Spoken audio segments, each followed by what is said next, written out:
Yo, BJ Gaddour with the BJ Gaddour podcast. And today I'm talking all about El Fuego, the full body fat burning inferno that starts 3/3/25 this Monday at the time of recording this. It's a full body fat burning inferno to get you sliced and diced for spring, summer, building on our superhero shoulders program. But again, also the way I'm creating content ongoing, independent of having done that. So whether you have done that or our previous programs, you can jump in anytime with one of these new 6-week programs that we do.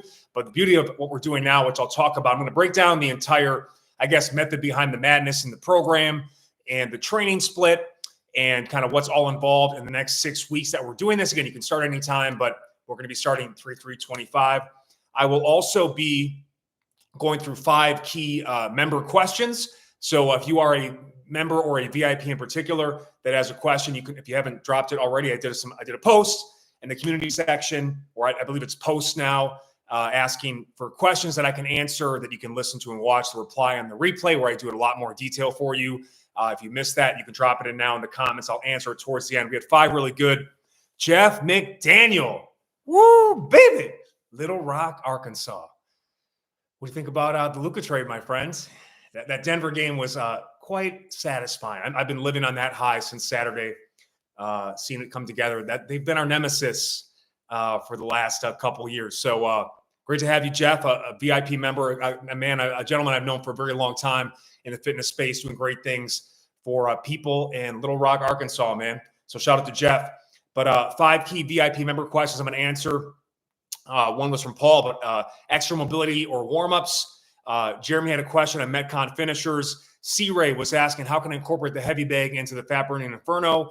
Linz is dealing with some shoulder pain during push-ups. We're going to talk about kind of my recommendations on that and what I can tell you versus what may be required to see a doctor or PT about. And then Miles was talking about, what happens when you get stuck at a certain body weight that's kind of a plateau for you, and then you have to ask yourself, do I really want to do all the extra work to make the change or break past it? Or is this just 40? As an aging athlete, we'll talk about that too. And again, any other member questions, it is great for us, Jeff. You can drop it in now and I'll answer it towards the end of the episode. First thing, we start this program, all right? You're going to want to get involved with this. If you've been a fan of Speed Shred, Meta Shred, I guess the Men's Health style stuff, Metcon, metabolic conditioning, full body training, this is what I kind of originally started my career off in the fitness industry way back when, 2004. Ish, and it's what I kind of became known for in the space, whether it be, working with trainers and helping them with boot camps or group exercise, or all the work I did at Men's Health, fast, fun, and effective workouts, minimal equipment, full body nature, can be done in 20 to 30 minutes. There will be options you can go longer on, but again, focus on what you can do, not what you can't. You can always do these mostly in about 20 to 30 minutes. And the longer stuff too, I tend to put towards more on the weekend if you want to go long, but again, you can always cut out at any time. Don't just look at the video length and think, oh, I can't do this. I'm always thinking of, okay, how can I make this routine something that for people that want to go all the way for a longer, challenge workout. Also for people that may have to check in quick, maybe it's only 15 to 20 minutes. I'll show you how to do that, or I'll talk about that typically at the beginning of the video. So don't just check out in a video if it's too long. Action Jackson says, oh man, Action Jackson had one hell of a start to the year. Not only did he show us how to hit tilt the heavy bag on a box for the uppercut, showed up, showed out every workout, pushing the pace. He's having a great active recovery period now as we bridge the gap between superhero shoulders and El Fuego. So any ideas for more rest recovery? Obviously more sleep, but sometimes easier said than done. So I'll add, just going to put that on my list here, AJ recovery tips. I'll share some stuff at the end here as well. So thank you, AJ. I'll drop that towards the end of the episode here. But you want to join, if you haven't given us, I'm really happy with, you make content, like what is the content going to look like? What's the format? What's the protocol? And then you got to marriage the fact that a lot of people are just kind of stuck in the older stuff. Some people always want new stuff. And then the reality is it's a blender. We're blending up something beautiful. And I'm talking about kind of how I will outline how I'm using older content and then also remaking some older stuff, and then bringing you guys that kind of Friday workout where I put a lot of time, effort into it. I do it with you from start to finish. It's raw, uncut. Some ridiculous shit happens, but the reality is too, I'm filming it I film it on Fridays. So I'm with you. I'm running on fumes. Okay. But I want to empty the tank and know the value of hitting that Friday workout. Other people, they check out, they're already half in the bag. They whatever they're doing. Look, I'm going to turn up too. Get my pizza, my edibles, all that good stuff. My Sieta chips, perfectly themed for El Fuego. But I want to get in a great workout. I want to set the tone for the whole weekend. And I want to show myself that even after a long week, I can find what needs to be found inside. I can dig deep, and I can oftentimes put forth my best performance all week. So you're going to get that energy from me on Fridays when you probably need it the most, and that kind of live feel. It's not live like live streaming for so many reasons, the quality of it, internet issues, whatever, but it's just not worth it in my experience. But it's live in the sense it's a real-time situation. So really excited. I hope you join. Especially if you're a benefactor insider, you're already a member, upgrade. Test this out for 6 weeks. I think you'll really enjoy it. And if you're just a channel, just a subscriber to the channel, getting the free content, this stuff it's going to be phenomenal. And again, I'm really connected to the content, which means it's going to be pretty awesome. So hope you guys just click the join button to learn more, and you'll want to be a part of this. So before I get into the training split and then I get into the member questions, I wanted to kind of talk about the mission statement here from my standpoint. Also, I'm just curious, what is it for you?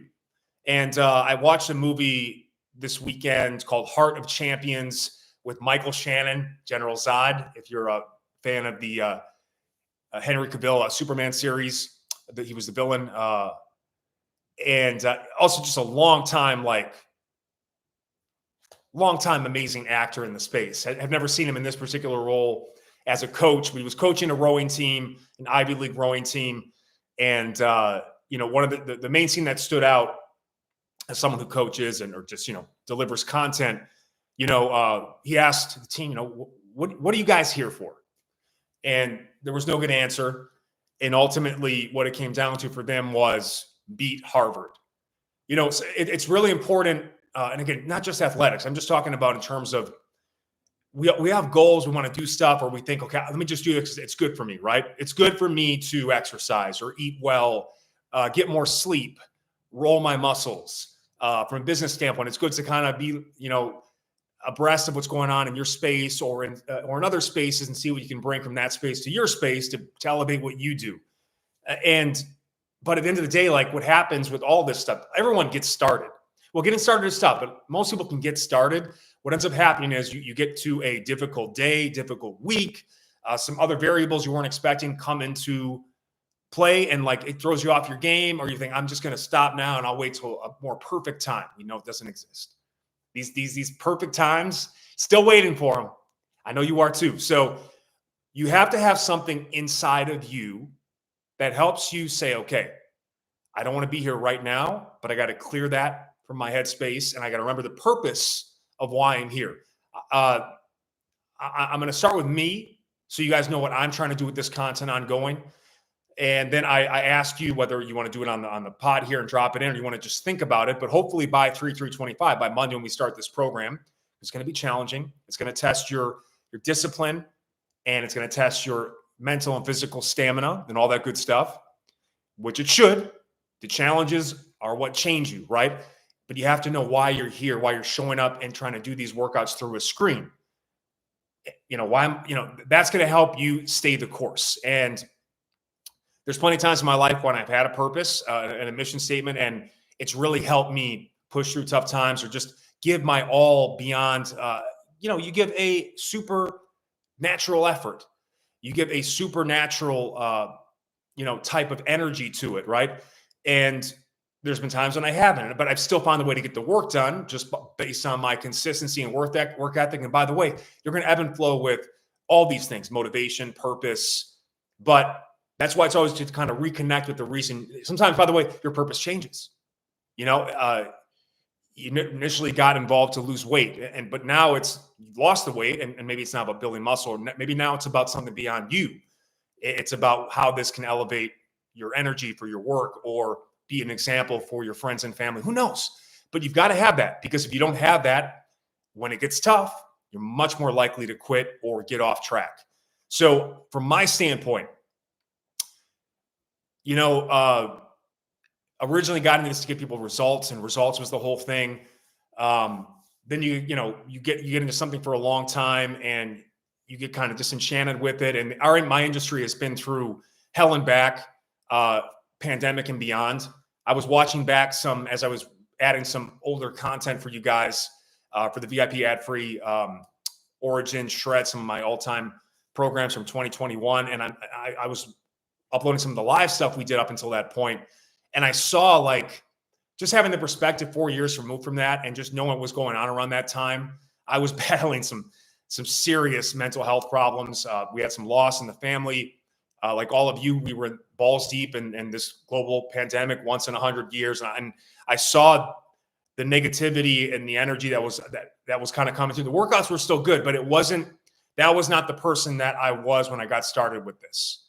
It just wasn't. Like I was a high energy motivator, performer. And the one thing at least I am proud of is that I've always done my best programming wise, but performance wise, it's been good, bad, and ugly. And so I saw that, and it's part of why I took that break from doing anything live and kind of going more post-production and taking my personality out of things. And it was good and bad. Good in the sense that people that didn't like that and just wanted the workouts given to them straight because they're just focused on the time component. They got to get in and out of the gym, and they don't have the time to do it or know how to do it. That was what I was for them. But there were a lot of you that were there for the performance, for the motivation, for the camaraderie, the rapport, the community, the culture. And that slipped. And that's what I've been trying to bring back here since we've launched this now from Vimeo to YouTube. I hope to elevate and empower you through this.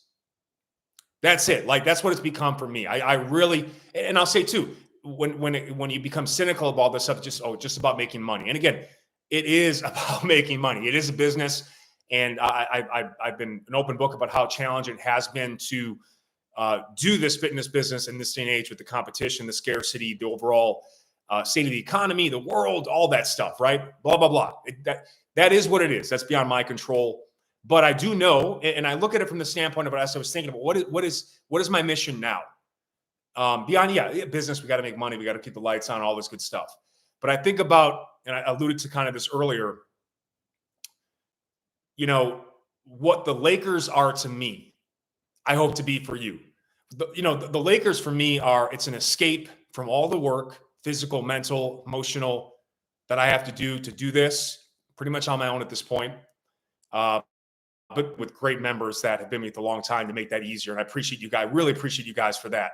The people that have been with me for a long time, people that also originally kind of bought into the new YouTube style. So this is because of you, it's for you. But it's an escape. You can live through it vicariously. It's something I can look forward to. It's a highlight of my day. So I hope I can be the Lakers for you. What the Lakers are for me, I hope to be for you. I hope to be a highlight. I hope to be, whether it's a daily or a weekly highlight. Again, like, think about the Lakers. Sometimes they shit the bed. They don't get up for the game. They lose focus. It's a long race. One thing you can count on from me, even if my mental or my attitude has not been always in the best place, I really take this stuff. I take it a little bit too seriously in terms of the programming and just thinking about how I can get you guys safe and effective workouts you can do anytime, anywhere, minimal equipment, and work with the average person's busy schedule out there, over 30, over 40, all that stuff. So, but I really do want to bring all of it. I want to put it all together for you. I really do. And because I've seen as we implemented those live workouts on Fridays now, and I've seen the reaction from you guys. Again, I know it's through a screen, but just as you can feel my energy during these workouts through the screen, it can impact you in whatever way based on the type of energy it is. I can feel it from you too. I know when you're actually doing the workouts, pushing yourself to the limit, and I can see what it's doing for you, because a proper workout does what? A proper workout does what? In my opinion, there are few highs in this world than the post-workout bliss. You know what I'm saying? Like, I'm serious. Like, when you do a quality workout, especially as it tests you towards the end of it, and you get over that, and you get another side of that, and then the whole day is ahead of you, or the whole weekend in particular on those Friday workouts. What it does to you, I've not found. I mean, I love weed; it's great. Like I said, coffee, cannabis, and creatine. Those are the 3 C's of my supplement protocol. I guess you could have CBD in too. I like that too, but 4 C's starts with a C. But there's none better. And by the way, it's good for you as long as you don't overexert and as long as you focus on the recovery side and don't and focus on exercise as a way to kind of punish you or beat yourself up or prove yourself as this masochist. But like we push hard, but you know, we're going to do more simulate than annihilate. And there will be points in the program, as I'll talk about, typically around week 4 in a 6-week plan, where I'm going to put you in a position where there's a wall and you decide whether you want to keep going or not. Because again, it's not special if everyone can do it, if everyone can get through it. Everyone who commits to it will have a shot to do so. But then we find out who you are inside. Those are the types of workouts and programs I like to create. Not all of them, especially at this tender age, but certainly, at certain points of the program, we need inflection points or tipping points where we say to the body, the mind says to the body, no, this is my choice. You follow me. You follow me. And that's when you start to say, okay, I can do anything here or there, over there. That's the mentality of it. So it's not just a highlight of your exercise or fitness program, but it becomes a bridge to all aspects of your life. It just become a lifestyle. So that's what I hope I can do for you guys ongoing with this, to elevate, to empower, be a highlight, whether it's daily, weekly, ideally daily, but at least weekly. There's something that I give you guys that can light you up, that can allow you to be the best in your life.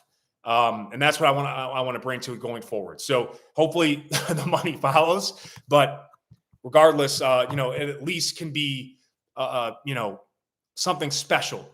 So I want you to take some time this week, again, like whether you meditate, whether you sign your walk, whether you journal or reflect. I hope you do that. It's always a great time during these off weeks to do so. I do that a lot as I've been cooking. Uncle Baby Biscuits been cooking all last 2 weeks here to kind of bring you guys, just as good as Super Whole Shoulders, if not better. That's how I always approach this stuff. And the beauty of it too is now I can leverage some of my greatest hits and giving you guys, like, frankly, the most comprehensive programs I've been able to give, like actual stuff to do on off days. That stuff I couldn't make all this stuff from scratch, like in real time alone, doing all the editing and all the filming else. So, it's an exciting time to be a part of the program. I want you to join, but I also want you to know how I'm approaching this moving forward and what my mindset is. Again, it's to elevate and empower you. Some of these sessions, I won't be as entertaining or funny. It might be more serious and intense. The mood's going to shift, but I will say I will do my best to keep the mood always in a positive light. Also in a light knowing exactly what you're going through right now in the program in terms of how to help you get through this workout and get on with your day. So that's from my standpoint. AJ says, have to admit, I was skeptical to go all in on the 6-week programs because I love X and GG, which he's talking about the 1-year plan, which is also still available here. By the way, we're incorporating some of those routines. We did it in Super Whole Shoulders. I'm also, as I'll touch on, I'm remaking it. Double X, we're calling it. So Double X 1 through 6 will premiere on the Wednesday workouts in this program, kind of going back and saying, okay, how can I make these different? It's tough to make them better. those first 18 workouts, in my mind, were a masterpiece. And again, I love the whole program, but there was something special about those first 3 months, I'm sorry. But he says, however, after doing Super Whole Shoulders, I'm a believer the short term and variety is great. So you get structure, you get variety. And again, there's also, as I did a horrible job in the past of just walking away from some of our best stuff.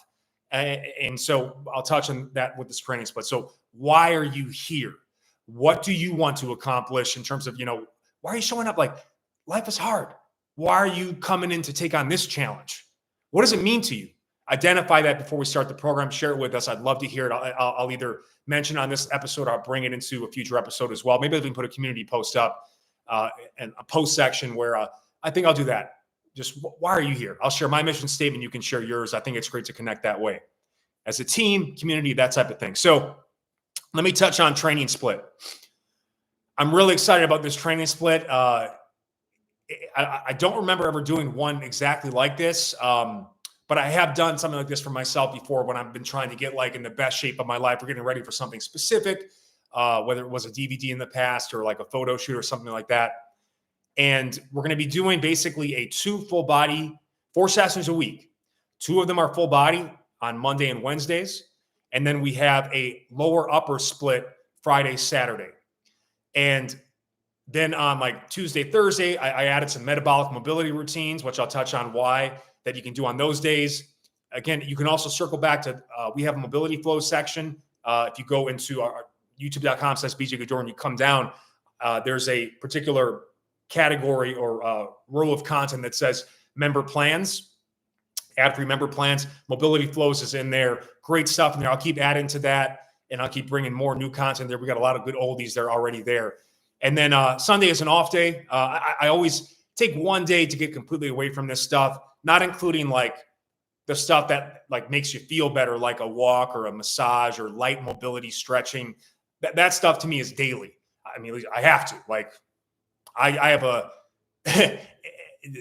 I've moved into now, like, it's a full-scale professional athlete schedule, because that's honestly, that's part of what the thing is. Like, when my purpose wasn't aligned for all this stuff, and also I was originally intending to do more live workouts last year, and then the bone spurs and arthritis in my knees, particularly my left knee, just I couldn't do it. Like, it was the first time in my life where I literally couldn't show up to do what I wanted to do for you guys, and it sucked. And I've been fighting to figure out a way to kind of get through it. And that's part of what we'll talk about. The Friday workouts this week will be featured around epic leg days that my bum knees can do. But they're going to test you. They're going to be tough. So, and that's going to be kind of the creation in real-time creation where I'm living in it, and I make decisions on it up until the moment of actually pressing play.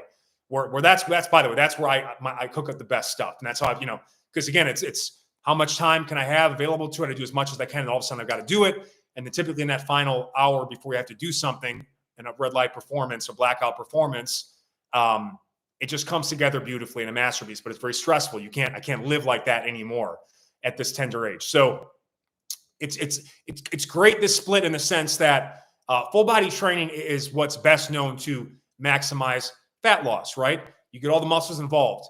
It allows you to alternate between different muscle groups to keep the rest period short, but also the intensity high enough to burn fat, simulate metabolism, keep the calorie burn going.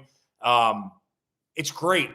But, sometimes fat loss programs can have, they can be too fat loss focused. And part of what you want to do in a good fat loss program is, if you can't build muscle, anybody, by the way, beginners can do both. We know this. But more advanced trainees, what you're trying to do in a typical fat loss program is just not lose muscle, or lose as little as possible. But the best way to prevent muscle loss is to stimulate muscle gain. So by timing it also on the weekends, if I was doing a super strict rapid fat loss plan, maybe I wouldn't have a cheat meal. I've gone through periods of that. And honestly, I don't do it anymore because I can deal with a little bit of flab around my low abs and love handles. If it means having a better life and more satisfaction. And frankly, you need energy to do muscle gain workouts. That tends to be what happening. You get so fat loss focused, you're trying to reduce your calories, you're over exercising, you got no energy to even do the stuff that builds muscle. And that's also what accelerates the muscle loss, or maybe makes you lose more muscle than you'd like, which puts you in a situation where maybe you get the short-term result, but now the metabolism has been taken down a notch, making it harder to sustain the weight loss and or push the shred to the next level as well. So, whether you're going to have a higher calorie weekend, again, diet is one of those things where, again, I have to kind of let you guys take that bull by the horns. I'm going to give tips and stuff. And I've shared plans in the past where I kind of, typically it's, lower carb calorie weekdays. And then I have a higher carb calorie 24 to 40 hour period. But again, nothing like what it used to be. We're talking baby portions on a lot of stuff. I share a pizza instead of having a whole pizza by myself. I've really adjusted my portions. I've downsized my portions tremendously. I don't go to restaurants anymore. We'll do once a week, a pickup or takeout of something like a pizza, but it's a lot more home cooking. A lot of that is just the price of things, the cost of things. It ends up being I guess we can be thankful for the inflation from the standpoint of I simply can't afford to eat as much as I used to, which, also age-wise, I can't do that stuff anymore. So that is the general split. Now, the way that they'll kind of break down, Monday is a revisit of shred. Shred was something I filmed in 2021, right after Origins. That whole thing was basically Origins, breathing, mobility, stability. By the way, it's live now on for members, the ultimate kind of starting program, foundations program. And then it went into Shred, rapid fat loss Metcon. And then it went into Gains, metabolic bodybuilding, strength, muscle protocols. That was like the next thing I worked on after kind of mastering, I guess you will, the Metcon style, fat loss to more muscle gain. So that was that flow. I'll be adding Gains soon too, by the way. But so on those Shred workouts, you'll have the option on Monday to do the routines are 20 minutes. You can do 20 minutes for 40, or you do one or the other based on time. All right. So again, Monday is one of those days. So if you are, we just talked about this. If you are an all or nothing mindset, you're going to look at 40 minutes and you're going to say, can't do 40. If you are a dimmer switch who adjusts in real time to the challenges that they face based on what's going on around them, you say, I can do the 20. I'll do this 20. Or you say, you know what, let me do it later in the day, because that's when Rochelle, shout out to Rochelle, who's been, I think she's finishing off Superhero Shoulders this week. She said, you know what, I want to do both of these sessions and Superhero Shoulders, 2 20-minute sessions. So I'm actually going to just push it off to the afternoon when I actually have the time to do so. Phenomenal. Great. Or you just do the 20. Some of you guys do 20, the first 20 in the morning and the second 20 in the evening. It does not matter to me. It's what works for you. But no, there's a 20 in there for you. And then you'll be doing those. And the way that Shred worked was it's a 3-month block. So, I think the original 60-30 cardio car supersets, and then you go right into 45-15 peripheral heart activation circuits stacked together. There's a 1.0, 2.0, and 3.0 for each of those routines. So they get progressively more difficult in terms of the movements get more challenging or complex, and or the work to rest ratio gets more dense, meaning the work goes up, the rest goes down on some of the routines. Maybe not in those. Again, I've made so many things, but they're set up in a way to just get progressively more difficult, where the kind of the walls and the ceiling start to close on you. The water level rises, right? You do one or the other or both. And again, these are proven. People love this stuff. So that's how we'll kick off Mondays. And again, for those that are long-term members, you've done these routines. So these should be things you can get into quick. I don't want there to be so much learning, because again, that's part of what takes time to get your workouts ready, right? Tuesday, Thursday, metabolic mobility. Those were actually the warm-ups for the Shred workouts. But they're also they'll get you lathered and sweaty and loose. And part of what, as I've gotten older, when you're young and you're short-term deadline focused, typically you'll do metabolic resistance training Monday, Wednesday, Friday, cardio intervals or HIIT on Tuesdays and Thursdays. Look, you can melt a lot of fat, but you just wipe yourself out. I personally can't do that, and I just can't do that anymore. It would be completely non-productive, and it would take away from the filming, which would take away from me elevating, empowering you, and making good stuff and bringing good energy. I can't come in exhausted, tired, sore to these live sessions. So, now, but what they can be in terms of metabolic mobility, it's it's a more aerobic, if you will, type of cardio, which is good. I mean, that's a great way. The aerobic system drives your recovery. It's easy to recover from. It's exactly what you need between high intensity sessions. So just because you could bomb yourself with 5 straight high intensity days and maybe squeeze out more short-term results, but end up on the other side and able to run the next race, or injured or demotivated and completely burnt out. Again, we don't want Roman candles. Roman candles just happened. All the people that said I was going to go gung-ho for the new year, they're out of the game at this point. You're still in it because we take the approach of building up, peaking, ramping back down, and doing it again. Every time we come back, though, we're at a higher level. So that's what you can do on those days. Those, by the way, those can also be, kind of going to Paul's question, you can take those metabolic mobility sessions and do them if you want an additional warm-up on those Monday days. It's also a 20-minute session. So technically, it would be a full hour. You do 3 20-minute sessions starting with metabolic mobility. If you want to do that, you can, or just consider too, all my stuff does have built-in warm-ups. But again, some of us need more extended warm-ups to get into even a built-in warm-up flow based on age, injury level, where we are in the program, et cetera. So That's what Tuesday and Thursday will look like. Wednesdays, I'm taking X60 and it's going to be double X. I'm reloading them and I'm taking the movements in that workout and restructuring them in a way. I think what I'm doing, I think it's going to be wheels where I take double X, I take X1 and make a double X1. I'm going to set it up more of a wheel format using the same movements. Now, for some of the workouts, I may have to pull based on how I structure it. I'll only be pulling from all the moves from X1 through 6. But I may bring let's say I have to bring in something from X5 and X1 to complete this. I might do that, or I might just only use the moves that were in that original workout. Because what I did is I've reshot the B-roll, just cleaning up the movements and the form and our new setup here as well, but also to reload my all-time favorite program based on like people not willing to stop doing them. So I figure, you know what? Let me try to make them better, or at least just as good and different, and make them feel new to you as a way to kind of give a shot to this new structure, and also just reward the people that have done that program. So Wednesdays will be double X reloaded, full body in nature, and I'm going to try to make it, if not better, different and just as enjoyable, possibly more challenging. We'll see. Fridays, so that's kind of the special day. So I've approached Friday from the standpoint of, okay, it's kind of a personal mission for me. I've done a lot of rehabilitation, reconditioning for my knees and working on the massage mobility aspect.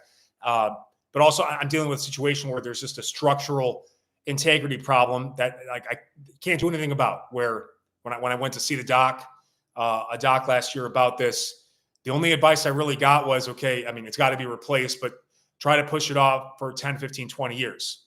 It's like, well, what about the next 10, 15, 20 years? Like I feel like I have a lot more to give. And I also feel like I can get a lot more on my body yet. But as anyone who knows that's had a lower body injury, like knee and foot, tough. And if it's only on one side of the body, though, but then how do you do the locomotion? And even if it's one wheel, it just completely throws everything off. And you get to the point where, like, even if I pursue this, I know fundamentally I'm going to get to a point where this is going to be the limiting factor, the reason that I can't go further or find myself in to rebuild again. We've all been through this.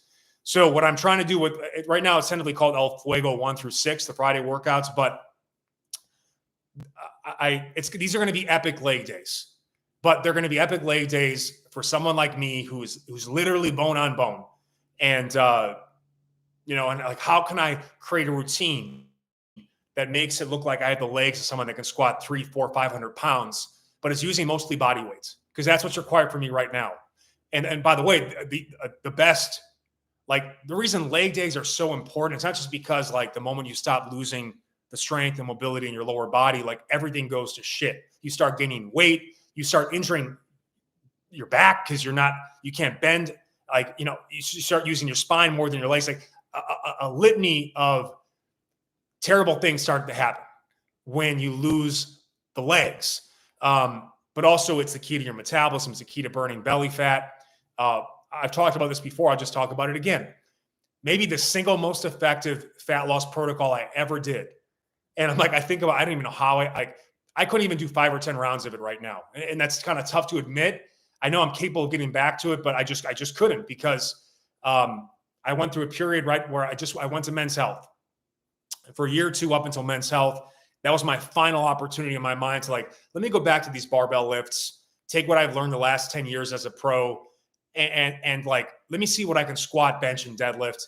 And I did some great things, like getting back to squatting, over 400 pounds and deadlifting 525, and push my bench back to, like, over 315 and such and all that stuff.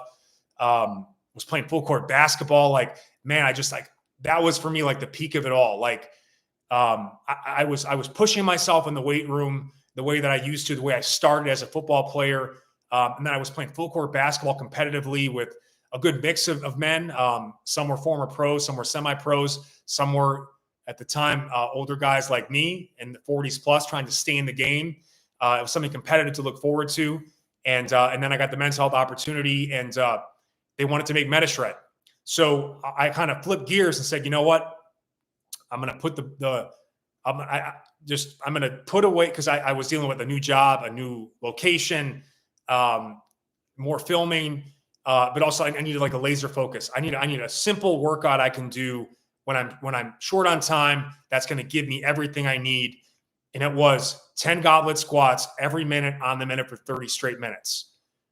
And I was using a 100-pound dumbbell. And what it did to my, like, I came in incredible shape for that MetaShred DVD. I really did. My legs had never looked better.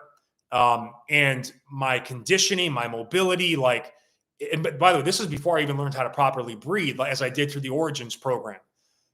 So I was fight or flight. This was like the peak of, I guess, my ability to just eat shit. Because when you do a workout like that, the first 5 to 10 minutes, you get the 10 reps done in like 20 seconds. Then it starts to get done in like 30 seconds. Once they start getting done in like 35, 45, your rep speed slows down as you fatigue, right? Now I'm going into negative rest. And then the last 10 minutes are just absolute hell. And to build up to that, I would back off the reps as needed. Like I could only do 8s or 9s or that type of thing. Or I only did maybe like 10 or 15 or 20 minutes to build up to the full 30. But it was like, I know you think you need something complex, or like it wasn't fun, but like it was just me. It was this 100-pound dumbbell, a 6x6 foot space. I'd be walking around, I'd be talking shit to myself. I'd be looking up. I'd be just trying to find a way to stay in motion.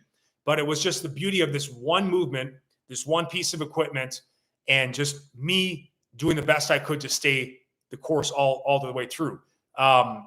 So thinking about that routine and what that required, again, that was also, 10 years ago.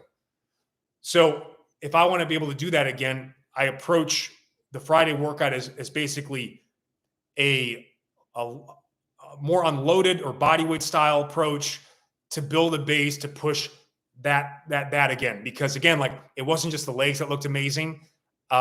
It shreds up your midsection, the shoulders and upper back, just the rack position of the goblet. Like the biceps, like it was just the beauty of just a one movement focus. Now, most people would never do it past 5 or 10 minutes or even like a one-time test to make it like a program I just kind of did through to shred up for a DVD. Takes a lot of, it can be considered boring. It's like, how could it be possibly boring? Because you're dying. But I want to give you guys epic leg days on Fridays the way I can now with what I'm working with. So it's going to be a challenge, and I'm up for it. And it's going to be one that I'm going to take week by week. It's going to be one that I'm going to take into effect with what we're doing on the other days. And I'm really, box squat burner might be called. It might be box squat burner 1 through 6. So you'll need a box, bench, stable ball, table. You can sit on. So ideally, some of you can adjust in heights if needed, but also if you have if you have an Atlas Dynamax ball and then a smaller Dynamax ball, you can use the Dynamax ball for the lower settings. But if you only have one height, again, I always have ways to make it work for you guys. And by the way, there's ways you can adjust the height of a box using the same thing you sit on by standing on something.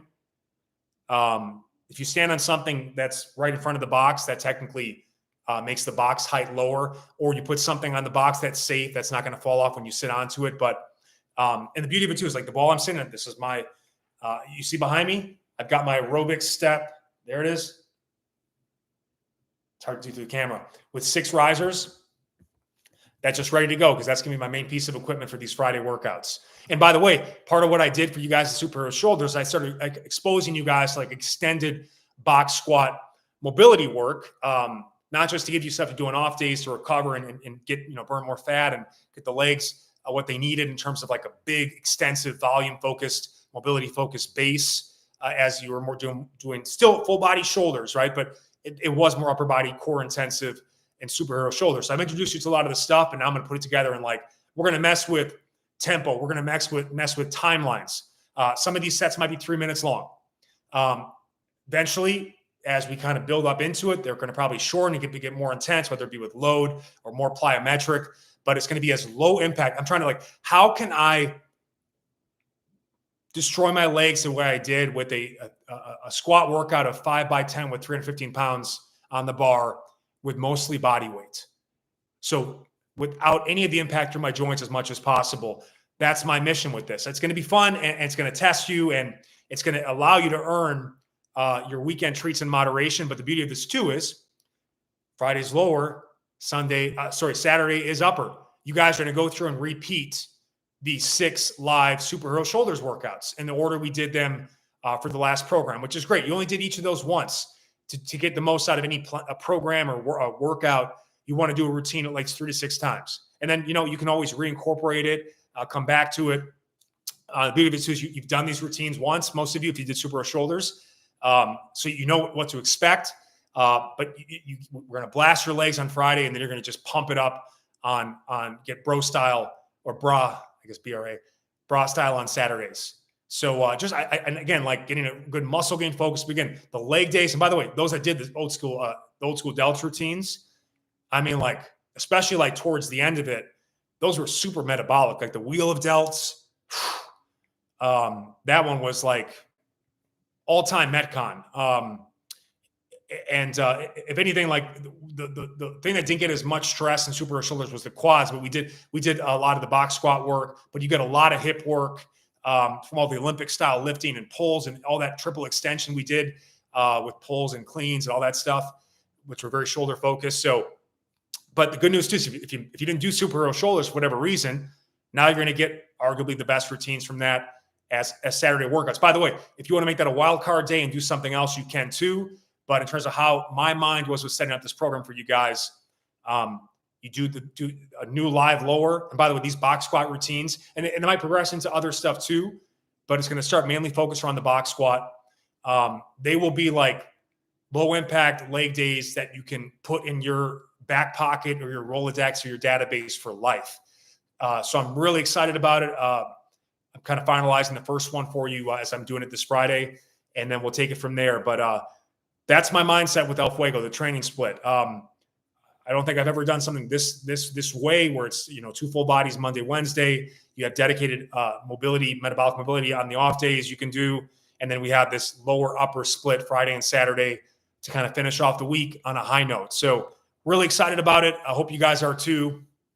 I have the link to. By the way, right now the way I do it, so you go to my main YouTube channel /BJ Gaddour, youtube.com/BJ Gaddour. At the top, you scroll down, you'll see like the channel trailer, and then close to the top, you'll see El Fuego there, the whole playlist.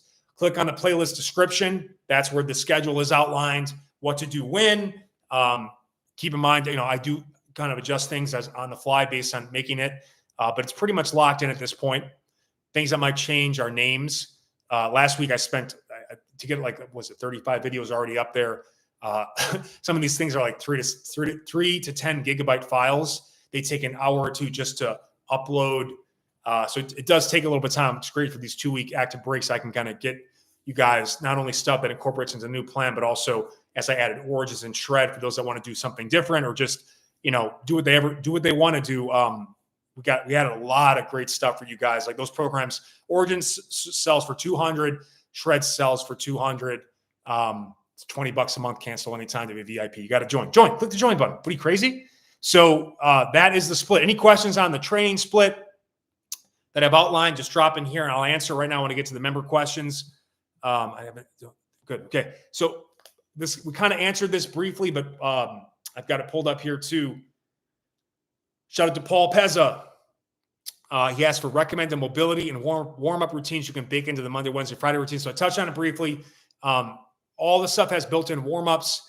The metabolic mobility stuff, that's going to be on Tuesday and Thursday. You could take that and add it in front of those Monday and Wednesday workouts if you wanted to and still keep things under an hour or an hour exactly. You can also go to the Mobility Flows playlist for VIP members and do, you can choose some highlights are the ultimate hangs flow, dirty down dog flow, the kneeling mobility flow. I think I just added yesterday. It might not be live yet. The step up mobility flow, some recent, like some stuff from old school labs, like 3 killer mobility flows that I just absolutely love that you can do as well. That's in there. The ball mobility flow, the stick mobility flow, and the line or wall, the wall. So the wall, the ball, and the stick mobility flows that we just did in old school abs. you can do as extended warm-ups as well. So hopefully that makes sense. Next question we had, Jeremy, what movements do you like to do as metabolic finishers, as well as how many exercises and for how long? I was just thinking about adding something extra to end of a shred or origins, 20-minute workout to burn more calories. So shout out to Jeremy, super active in superhero shoulders, really pushed himself all 6 weeks. I think he's going to have one hell of a 2025 based on the way he started. Again, it's important to get a good start because the hardest thing to do is get a ball rolling. Once it's rolling, it's much easier to keep it in motion. It takes so much energy to go from off to on. That's why we have to be dimmer switches in and out of the gym, right? So metabolic finisher wise, keep in mind, you will not need metabolic finishers for most of these routines because they're designed to finish you within the actual workout. But if you want to add like a 5 to 10 minute type of finisher, some of my favorite Metcon protocols are just 5 to 10 minutes of continuous work, typically with a single movement. Like I said, it could have been the EMOM protocol. Every minute on the minute, you do X amount of reps for one move, rest the remainder of each minute, then keep going. Like I said, with the goblet squat, 10 reps. Or it could be body weight for 20. You're going faster. Try to get 20 body weight squats every minute on the minute and for that full 5 to 10 minute block. Or it's just continuous, like alternating lunges, alternating step ups, carries, rest pausing as needed. Something like 10-minute assault bike, max cal or distance, or could be a sled push for time. Could be boxing, could be heavy bag. Just beat the shit out of the bag for 10 minutes, ramping up in intensity as you go. So I do like the single move stuff. When it comes, you could also say, you know what, I'm going to go minute 1, minute 2 and superset something. Maybe it's upper, lower, or left side, right side, and take that as a 5 in that case, a 6 to 10 minute float. You could also use Tabata protocol 2010. We have an Ultimate Tabatas program we added here. That was kind of our ultimate holiday survival plan, VIP ad-free for members. Those are full 20-minute workouts. But again, they're also done in 4 5-minute sections. So any of those 5-minute sections could be 5-minute finishers, or doing them twice through with like a minute break in between could put you up to 10. So those are options as well. But the best Tabata protocols, like you can also just use single move Tabata, 2010. Swings. Try to get 10 reps every 20 seconds for 8 to 10 straight rounds for a 4 to 5 minute block. Thrusters. If you want to check out the full body category, we just did this kind of back to the basics. And I have, by the way, there's a playlist that says back to the basics, 40 moves in 40 days. The 40 movements kind of we use the most at home or just general fitness. There's a top 10 full body movements. Those can all be like single move Tabata protocols, 20 on, 10 off. You could also say, you know what, I'm going to do kind of a superset Tabata protocol where I could say thrusters and swings. Keeps the intensity up a little bit, also makes it a little less boring or monotonous to do the same thing over and over again. Keeps them kind of to bounce between. Squats and push-ups are great. It could, if you wanted to go like split thruster left, split thruster right, 20 on, 10 off, switching sides, right? It could be core cardio focused. Run in place for 20, rest 10. Climbers, or more of a plank core variation on the floor. Ground to stand, 20-10 flows are also among my favorite. Love that. Unilateral supersets are great. It could be single arm thruster left, single arm thruster right, bouncing, switching sides. Now, in those Ultimate Tabata workouts, some of them are like 8 exercise circuits. And making your own, it's a lot of exercise recall. So I wouldn't go beyond like picking 4 movements that you cycle through twice to get to the 4 total minutes, 20 on, 10 off. And in most cases, I keep it more of like a superset, 2 moves to bounce between, or like a single move, and just try to keep it above 10. It could be push-ups. Can you do 10 push-ups every 20 seconds for full 8 rounds? Not many can without having to regress to the knees or elevate the hands. So, those are among my favorite finishers.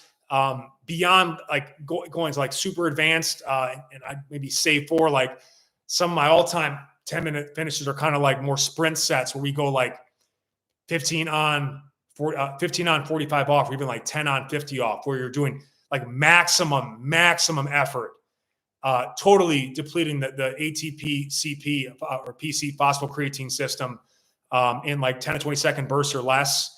And then it's a longer rest. And some people are like, oh, this is resting too long. But no, it's like by the time you get to like 5 to 6 minutes into that protocol, 45 seconds feels like 15. So, I mean, it's a test. And but it does require a really big fitness base and the ability to move really fast and explosively to get the amount of work required to get done in as little as 15 or 10 seconds to max out that truly HIIT, like true, like all out sprint effort. Like it's done without the presence of oxygen. That's just why like you spend the next 45-second block just like getting the air back in for recovery. So those are among my favorite Metcon finishers. You can reference Ultimate Tabatas, but keep in mind, like these workouts will be designed as they build and warm up, ramp up, and kind of finish strong, if you will, to finish you off without needing finishers.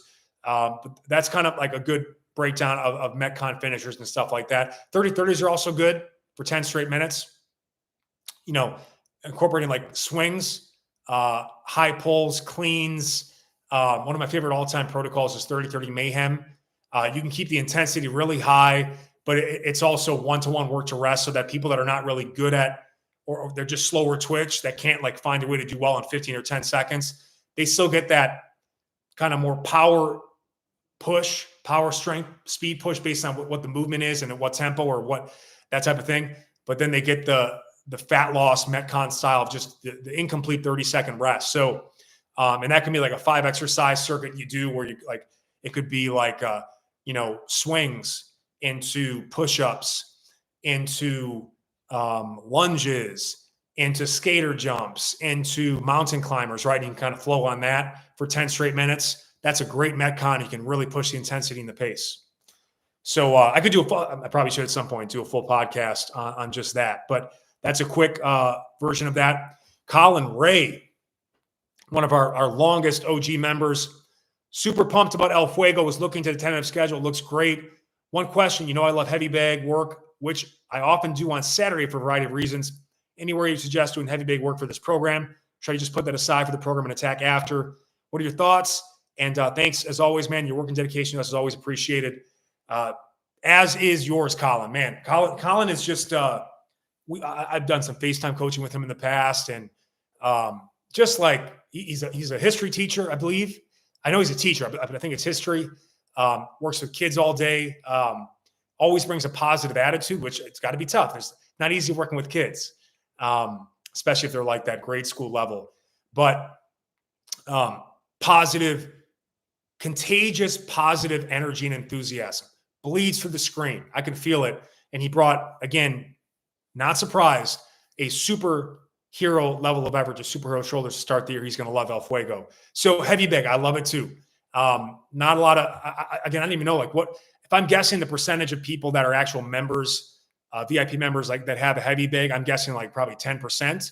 So you can take any of the shadow boxing workouts we do and incorporate the heavy bag for that. So whenever that comes up, you can use the heavy bag, whether it's a big heavy bag or it's the uppercut style, like headhunter bag for uppercuts that we kind of incorporated or introduced in superhero shoulders. You could also do like 20-minute metabolic mobility on Tuesday and Thursday, then finish with like 10 to 20 minutes of heavy bag work as well. I would, because the Friday and Saturday workouts can be up to an hour. You can cut out at any time, but I won't do any heavy bag work on those days. You're not going to have enough time for heavy bag work on Monday and Wednesdays, and I won't do them on Sunday because I do need you to take one day a week where, unless it was just like light heavy bag work, but I think it's really important because it's a 6-week program. It really peaks out around week 4. Not that weeks 5 and 6 are easy, but I don't want you to hit a wall too quick because heavy bag, like it's like a resistance training workout because it's coming back through your body. It's going to create more muscle damage. It's harder to recover from than shadow boxing. So try to sneak it in when you can Tuesday and Thursdays. Maybe you replace the metabolic mobility with heavy bag work and you just kind of pepper in your own mobility because I know you're capable of doing that because you've been doing this stuff for so long, or just stack them together. That'd be my recommendation, like for how you incorporate the heavy bag stuff. So love that too. Actually 2 more. Oh, wait. Kim, we got Epic Rexy coming in. Hello, my drive. Are you from Boston? Joking. I fucking love it. I have a fire. I admit I do struggle with my limits and patience. Mindset is getting better. My damn foot sent me back this week testing me. Good to go when El Fuego starts. I'm looking forward to it. My butt will follow to a T. I mean, Kim is a FaceTime coaching client, and we check in monthly, and just nonstop dedication and effort. Probably takes it too seriously. I'd rather work with people like that than the other way, frankly, because when people care, that's what it's all about. When people, when you take pride in what you do in and out of the gym, people feel it. If you're just trying to get things done bare minimum, that's not going to elevate anyone. It's not going to elevate you. It's not going to elevate the people that are receiving it. If it's a product or service, it's certainly not going to bring the energy up in a room. If you're in a room with people, again, like we've got yeah, sure. We'd love to have more VIP members, but I also like becoming more and more aware these are special people, and special people are limited. They're hard to find. You got to really go into deep caverns and find them under rocks, because they have some special stuff inside. Like there's only so much you can do with someone if they don't have a little bit of an inner drive, a little bit of not necessarily a dark side, but a competitive side, or just a fire.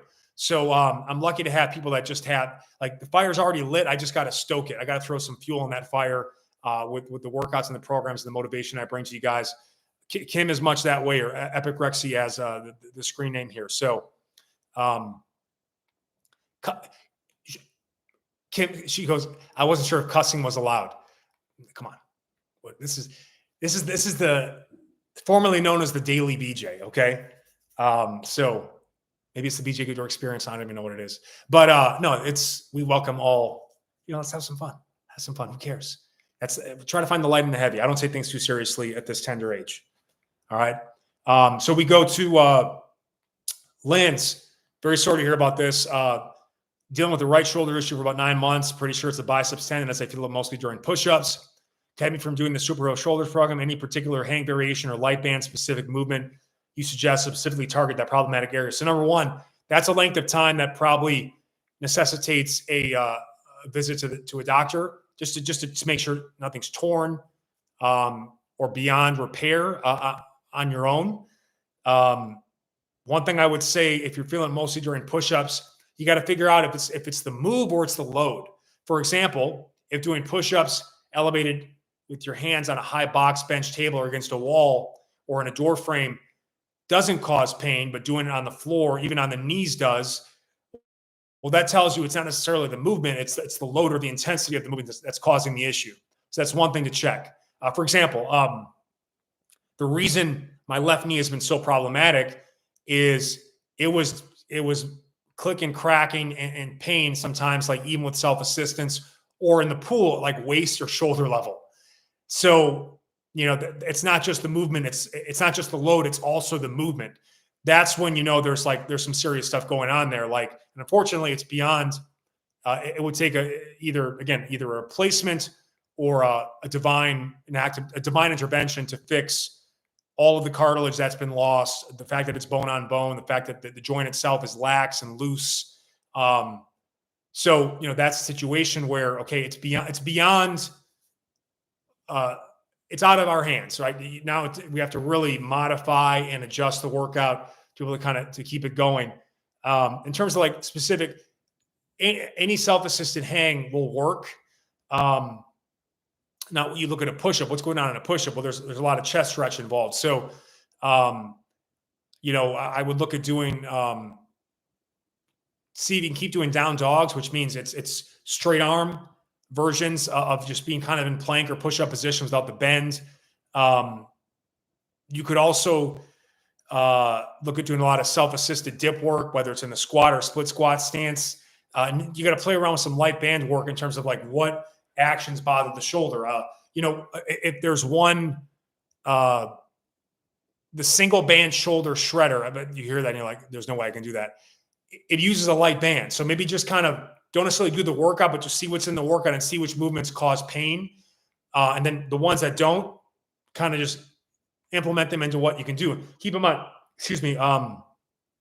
what you need For El Fuego is you need immediately to know, okay, anytime there's a push-up, I'm going to modify with, let's say, a band pull apart. So that way you can do the full body workouts.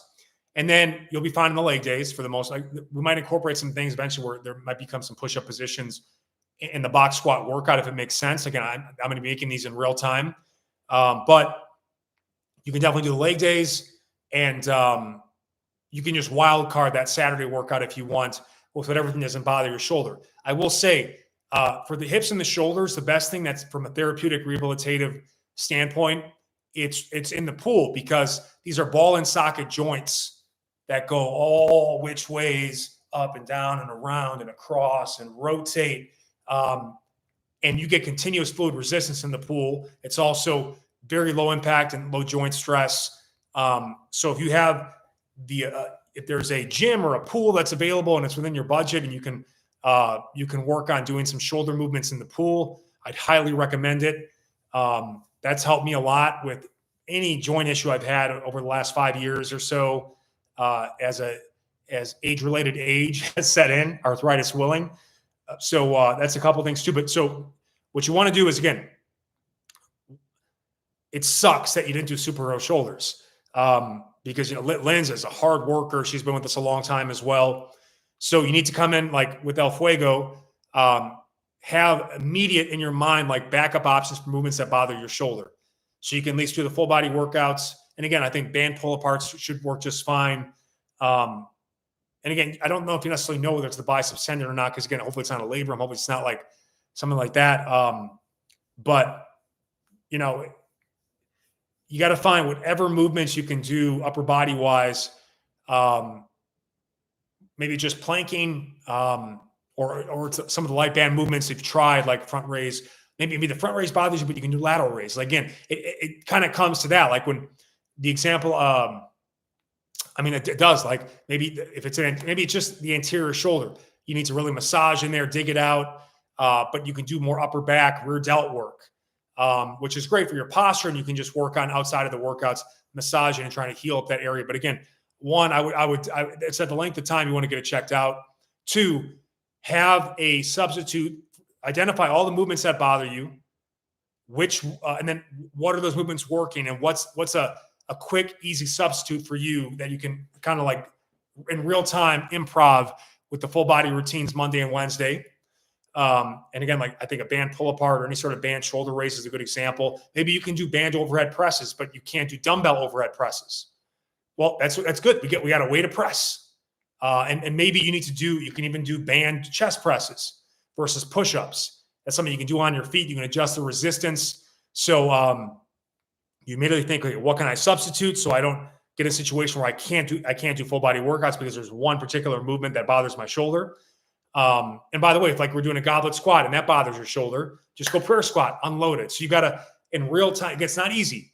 And this is part of the real challenge of being on your own with this stuff through a screen. But every week we do live streams. Most weeks we can check in with me and let me know how things are going. I always give my advice and tips, but it just takes a little more proactivity before the workout to know how I can substitute what might bother me. And by the way, some days that my left knee allows me to do things, and then there's some days, okay, this is a modified day, but it's always a day. I'm not gonna not do anything. I can't, because that's just gonna make it worse. Decondition the muscles, and the joint gets stiff and sore, and even more sore. Lynn says, thanks for the modification suggestions. Yeah, like Lynn's, what would be helpful is just like, what are all if it's anything beyond the push-up that bothers you, just now that while I'm still on, just drop it in. I can mention some real-time modifications. But by the way, like this is where the TRX I think comes in real handy. Sorry, it was supposed to be up, like a door frame TRX, because you can just immediately adjust the body angle and basically do all this stuff: rows, presses, straight arm work. But you can go to such a high body angle that you take such a load off of that shoulder joint as needed. Maybe you have to do some really high planks, but you can also use a high table or a box. So, again, like experiment with some hands elevated push-ups and see like what level of elevation allows you to do it pain-free. You might even benefit from doing some mini band push-ups where you wrap it above the elbow, because what that does, it unloads the stretching position at the bottom. You can also band anchor vertical and place it around your hips, and the band unloads you in the place where you're probably going to feel the most shoulder pain in the stretch when it's problematic, and then it's almost like your full body weight at the top. It's a great, it's great for people without pain. It's also great for people dealing with an issue because it really helps you kind of get more of an upper back engagement on your push-ups beyond the slingshot effect at the bottom. So, but I want you to do a fuego. So just, and by the way, if you don't know, if you're in real time doing a workout and like, oh, I can't do this movement, just sit out that minute or that block of time and just do what you can. That's fine. Like, you're still probably getting 80 to 90+% of the benefit of the workout. And if you can't figure out something in real time, or you hit something, a struggle you didn't anticipate, rest that exercise or do a stretch or just run in place or do jumping jacks or, we say in boot camps, like I'd have people that come in like, and I'd say like, anytime you have an issue, like you got to come in early enough in the workout before we actually start warming up and getting into it. Tell me what's going on. I know what the workout is, and I'll give you the modifications you can do before the workout starts. Obviously, we can't do that here in the same way in person, but you look at the workout the night before, maybe even just kind of lightly feel them out. Oh, this bothers me. What do I know that I can modify? What other presses? Like if I can't do push-ups, how else can I press? I can use a band. I could use the TRX. I could punch with light load or my body weight or band and kind of get more speed, fast twitch work without as much load. I could floor press, so you just start to, or maybe I can't do any pushes. I just have to double up my pulls right now. And I'd also like, if it's around that area, a massage gun is phenomenal. Oh, massage gun's phenomenal for that kind of shoulder, trap, neck, arm region. One of my favorite ways to do that.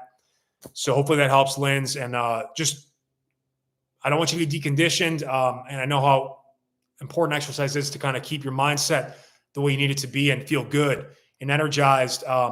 So she sent it to the end. I know you are. So just keep me updated along the way. I read all the comments. And I try to get back to my VIPs when we're in session, typically during weekdays within 24 hours, at most 72. If it's on weekends, I'll help you stay in it the best I can.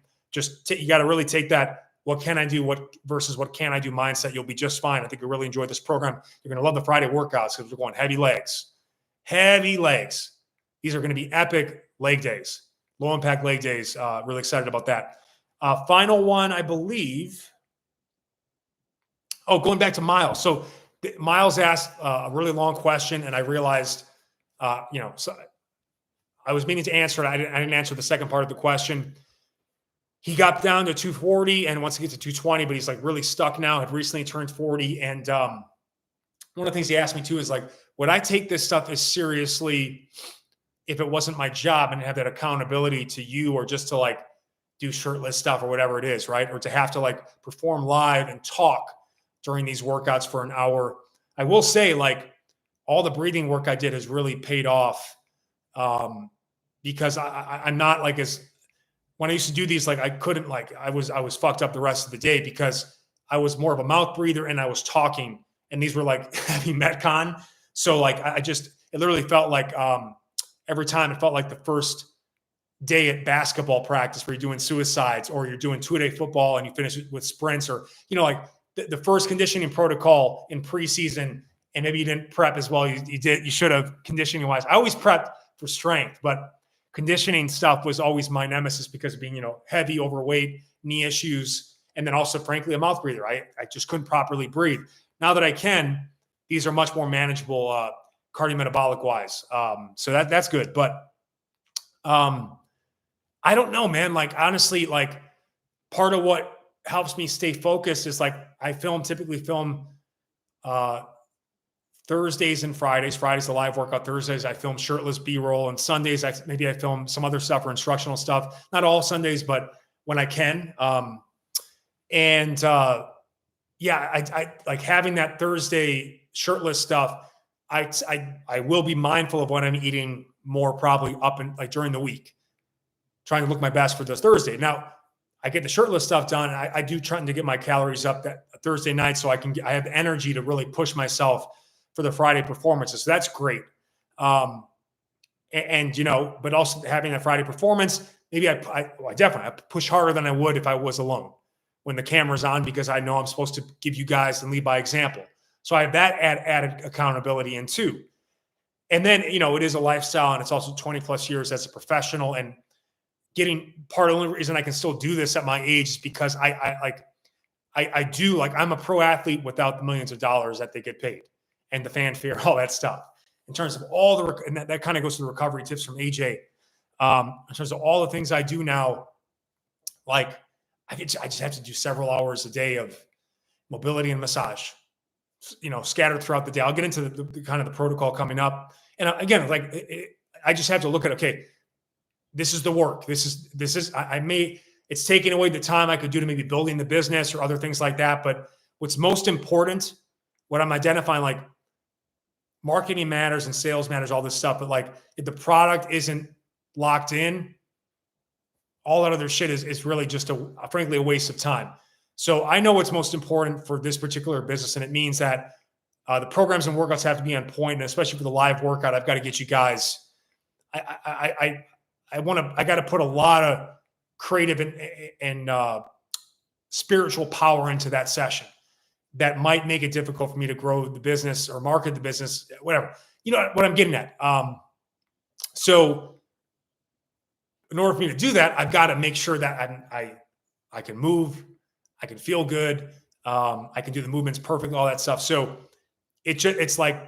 for me, it's like the shooting practice you do as a basketball player, or the racket practice if you're in a racket sport, or the swing practice, or the putting practice if you're a golfer.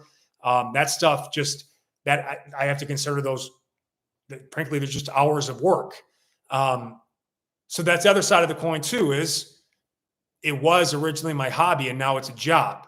So there's a good and bad component to that. That's one thing. Like too, I watch a lot of Lakers podcasts and stuff like that, and these guys are so dedicated. Like they don't even get to watch the game on their own and really enjoy it. Like have chips and be alone. Like they're doing live playback where they're like talking with all the fans of the channel and watching the game. So you're on the computer phone, like answering questions and also looking, having to glance at the game. It's like, to me, that I would lose the love. Like the whole point of that is I can turn my mind off and go somewhere else and get away from the work, because too much fitness is not good either. That's addiction. That's obsessive compulsive type stuff. So I don't want to have to monetize. Like, you have to monetize everything.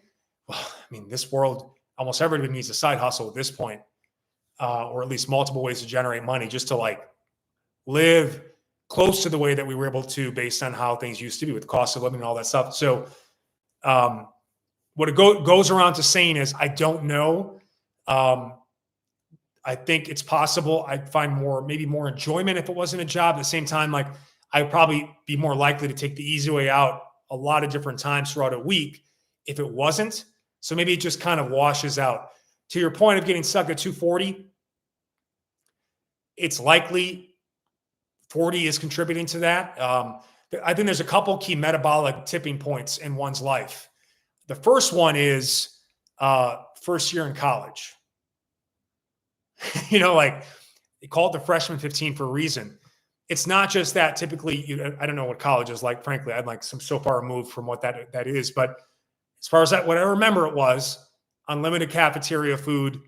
I don't drink. I've never drank in my life, but a lot of heavy drinking, binge drinking. Maybe you go to class, maybe you don't. If you're not an athlete, you're fucked. And even the athletes, like, it was just a crazy thing to see in like real time. Members of my football team, half joined the frat, the other half didn't.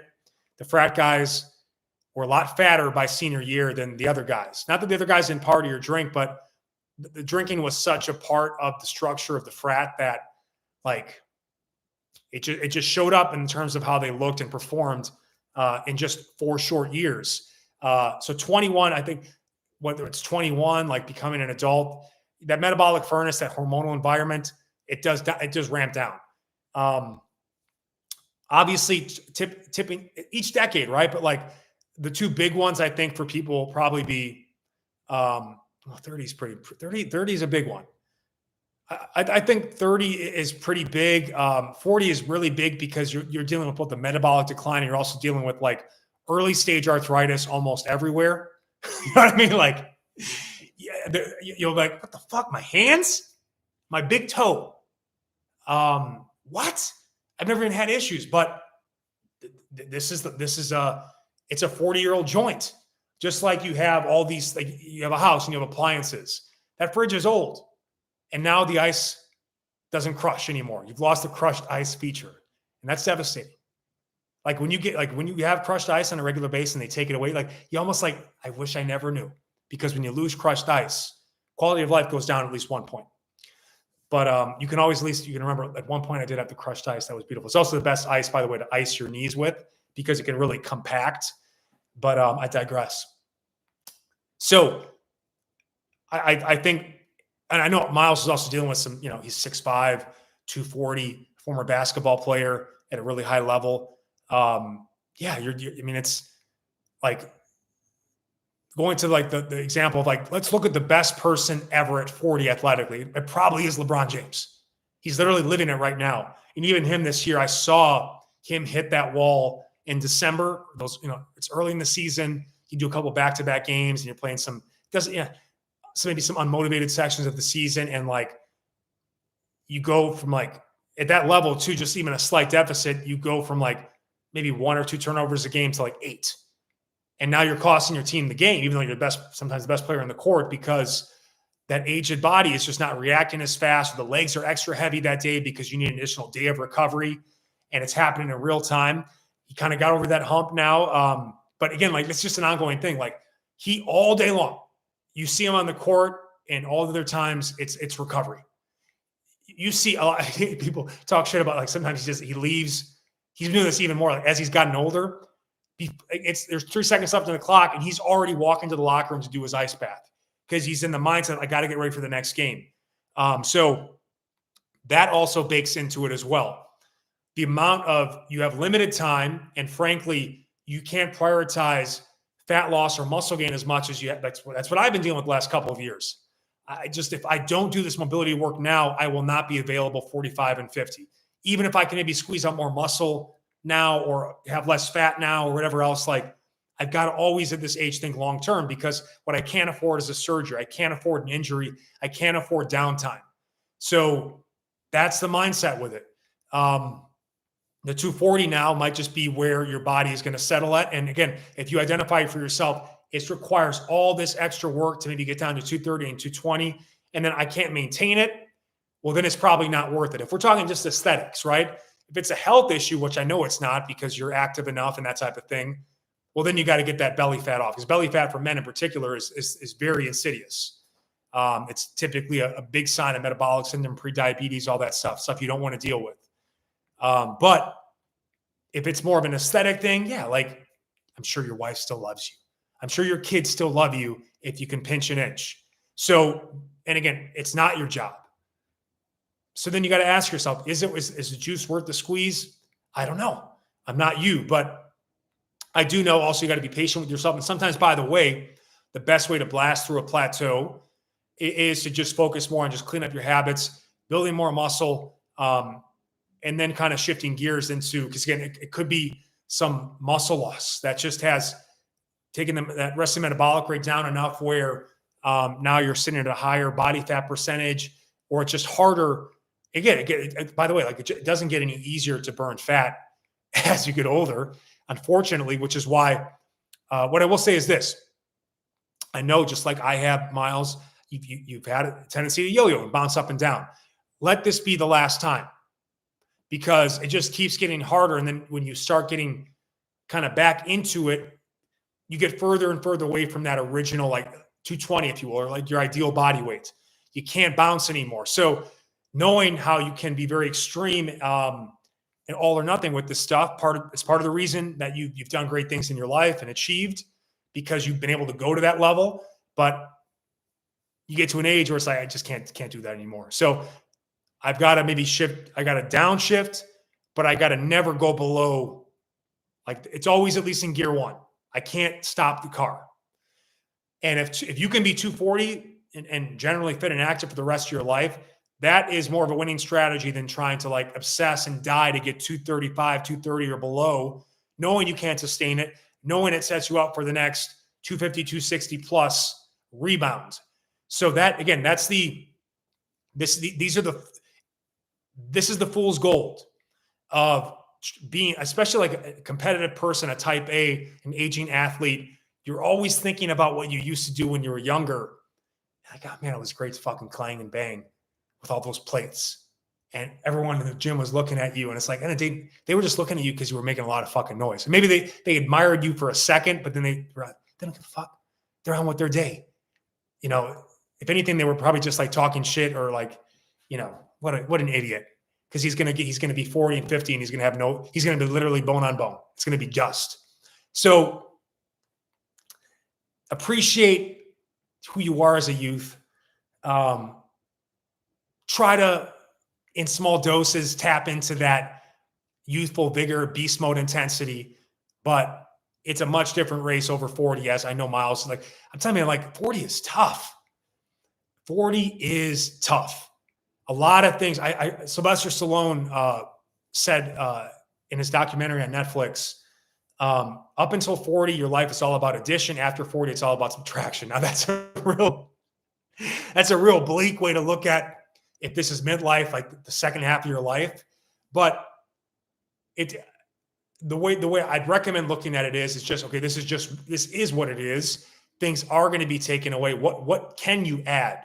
Well, you can use the wisdom and experience to kind of work around and be smarter, pick your spots, not rely on just balls to the wall effort, and just be smarter about like your recovery and all that good stuff. And then find a way to at least be serviceable, and then pick your moments where you can show yourself, okay, I can still do some of the stuff I did when I was 20.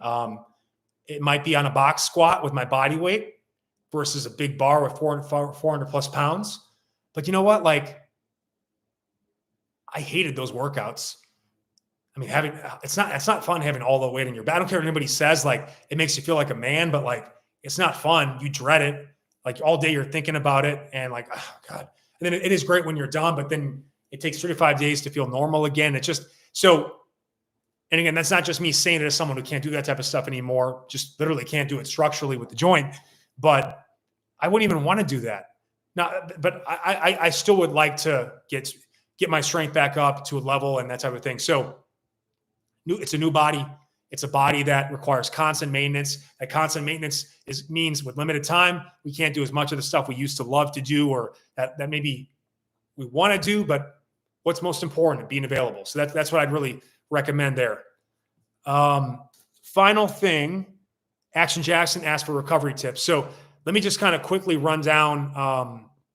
This is a separate thing. I still plan on doing the Blue Zone recovery episode, which it's actually, the fat loss protocol is a good time to do it. So I will, over the next the weekly podcast episodes I do, it'll be a good focused topic that will help elevate the El Fuego experience but also just kind of fill in some of the gaps.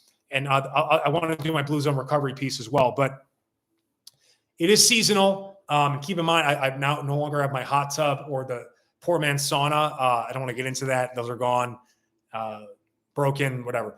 So, but I use heat anytime I can, whether it's the wearable vibrating heating pads or I use the heating stuff for my knees a lot. So like if I know I'm about to do a workout that's leg intensive and I'm still doing work, I'll put them on for 15 minutes. It's kind of an additional warm-up strategy for me. I ice again, if a joint is problematic, heat before, ice after. And then when you can do like you're watching a movie or something, I'll do contrast therapy. I'll do 15 minutes hot, 15 minutes cold. I'll just bounce between the legs for the 2-hour movie. That I think is one of the best ways to heal tissue. Lens, I'd recommend doing that for that shoulder. Again, like you got to heat the shit out of that, make it wet and sweaty before you start your session, even stretching.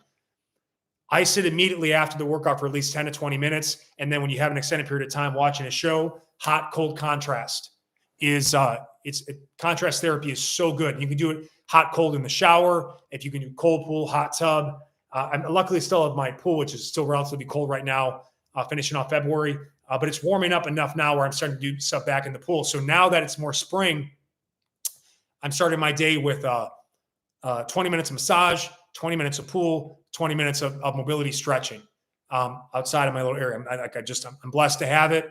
As long as I have access to it, I'm going to keep using it in that manner. Again, one thing I'll kind of touch on too, EHO is the new NEAT. NEAT means like non-exercise activity thermogenesis, which means like all the stuff you do outside of your workout that burns calories. It's not related to your metabolic rate, the stuff you burn regardless. People focus on steps. Well, steps are just steps. That's all they are. Like, they're not going to help with your hip mobility, your shoulders, or your grip strength. Like, so EHOing throughout the day, hangs and deep squats and down dogs, hip mobility, shoulder mobility. That's going to actually help increase your overall metabolic rate and calorie burn, but also help your recovery, help the stiffness that accumulates between workouts. Not that you don't want to still walk, because I do my midday walk. What I'm going to do after this, I'm going to do 20 minutes of backward sled push and then go do my 40-minute walk. I'll invert for 15 minutes. Then I'll have my midday hang upside down on my inversion table to align my spine and hips and drain my legs, and inflammation from the arthritis that might be coming up. Hit my midday either shake or my Wonder Bowl or fruit yogurt parfait. Then I'll do more. And by the way, in between those blocks, this is my first block of work. Then I do my second block of work mid-afternoon. Then I'm going to do if I have time, I'm going to do some training. Typically, I'm trying to actually move my training now to mid-afternoon, because that's when the sun's peaking out there. And then, and I'm moving my dinner earlier to like 4, like true senior dinner. Like, I'm truly like geriatric now, like having puddings for desserts, like it's a lot more liquids and solids. But 4 p.m., like earlier dinner, that gives me a little more energy, so that maybe before my nighttime movie entertainment or Lakers game or whatever, I can do a little more, maybe do comments or do some more video editing before I move into that. So again, I kind of flex and move it around, because that's the one good thing about the autonomy of this job and the freedom of schedule. But and then while I'm watching my show, I'm in my Normatec compression boots, or I am stretching on the floor or using my massage gun. So again, on the weekends, I allow myself sometimes to just lay for 2 hours straight, but I typically will always be at least in the Normatecs. Makes no sense not to be in them, or in a heating pad. Like, if it's not any work, the passive recovery has to be locked in. So I will definitely hit that. But more often than not, like if it's a game, at least for one of the halves, I'm going to be on the floor doing some stretching or some high box step up stretching, or just honestly, just because I don't want to go to bed tight, because then I wake up even tighter in the morning. So the 2 critical periods of time to get loose are in the morning and before bed. So I got to be professional about it. I got to get it in. And then, so when I list all of that, like there's like 3 dedicated blocks of movement time. There's EHO drip throughout the day. Even when I'm laying down, there's things I can do for recovery. It's all in. I don't expect you guys to do it that way. Not everybody has pool access, but and by the way, the training I'll do mid-afternoon, that's when I actually will do like a workout. If I have the time or I'm up for it. Because that's when I feel my best. That's when I'm strongest. And frankly, it's less important. I got to prioritize the mobility and the movement and the massage stuff. Because if that's not in place, then I'm going to hurt during my workouts, or I'm not going to be as available for this stuff. So, my Blue Zone recovery, AJ, I got a great podcast and full coming on this, but that's just a general amount of it is like, it's a lot of hot, it's a lot of cold, it's a lot of hot before, it's a lot of cold after. It's a lot of contrast therapy when I can, mixing hot and cold every 5 to 15 minutes to heal the tissue. It's a lot of foam rolling. It's a lot of massage gun. It's a lot of compression with Normatec, a lot of leg elevation. I invert every day for the spine. Really, it's a long-term spinal investment, but also it drains the legs. And I can bake in a lot of my breath work to my walks. When I walk, I box breath. So, I mean, that gives you an idea, like, and I try to get, if I can find time for a midday nap, I will, or at least like do 10 minutes of eyes closed meditation, just to relax my vision a bit and just kind of reset. But it's a lot of multitasking. It's a lot of stacking. And anytime I can, like, I can do a 2-hour computer video editing work with my legs, elevated against the wall if I wanted, or in my norm attacks. Or so I try to always be recovering. That's really what it is. I'm always in that mindset. All right, guys. That's all the questions we got here. El Fuego starts 3/3/25 this Monday at the time of recording it. Click the join button. Check the playlist in the comments or the video description to see what's all involved. Join us. Let me get you slice and dice for spring, summer. It's an incredible program, bringing some of my greatest hits and some awesome new stuff as well. Some reloaded content as well. You get some live workouts, quote unquote live, for your Friday sessions, and this kind of epic quest to like the low impact leg day, like bone on bone. Uncle Baby's going to do some incredible leg days for you, so that even I know, I don't think there's any one of you that has a knee as bad as me. I'd be shocked, even our older people. So if I can do it, you can do it. So that'll be great about those two. And I'm excited to kind of push you guys to the next level. Click join to join us for El Fuego and access all the other stuff ad-free, $20 a month, cancel anytime. You will not regret it. You want to jump in right now on this one. And I'll be back with more. Love you guys. Peace.